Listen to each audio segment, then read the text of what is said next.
Hello friends, welcome to our YouTube channel. ఈరోజు మనము ఈ రూపాయి విలువ ఎందుకు తగ్గుతోంది అనే టాపిక్ మీద అయితే మనం ఈ వీడియో అయితే చూద్దాం. రూపాయి విలువ అంటే ఏమిటి? సో, ఈ మన భారతదేశంలో రూపాయి విలువ ఎందుకు తగ్గుతోంది? ఇది నిజంగా మన భారతదేశానికి నష్టమా? లేదా ఇందులో ఒక వ్యూహం ఉందా? అనే ఈ క్వశ్చన్స్ అన్ని మనం తెలుసుకోవడానికి ఈ వీడియో అయితే చివరి వరకు చూడండి.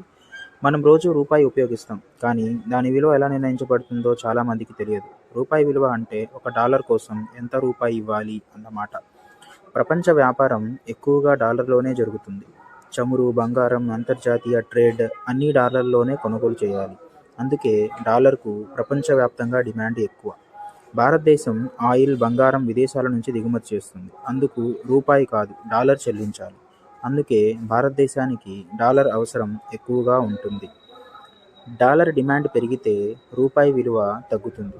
ఇది సహజమైన ప్రక్రియ. అందుకే ఒకే రోజులో రూపాయి విలువ మారుతూ ఉంటుంది. సో చాలామంది అనుకుంటారు రూపాయి తగ్గితే చెడు అని, కానీ నిజానికి కొన్ని సందర్భాల్లో ఇది మన దేశానికి లాభమే. రూపాయి తక్కువగా ఉన్నప్పుడు మన ఎగుమతులు పెరుగుతూ ఉంటాయి.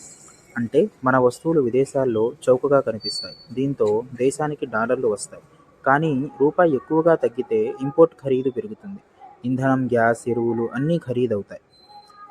సో ఈ విధంగా మనకి కొన్ని సందర్భాల్లో మాత్రమే మనకి రూపాయి అనేది తగ్గడం మంచిగా కనిపిస్తుంది. అయితే రూపాయి విలువ సమతుల్యత ఉండాలి. మీ అభిప్రాయం ఏమిటో ఈ విషయం పైన కామెంట్ చేయండి. ఇలాంటి వీడియోల కోసం మన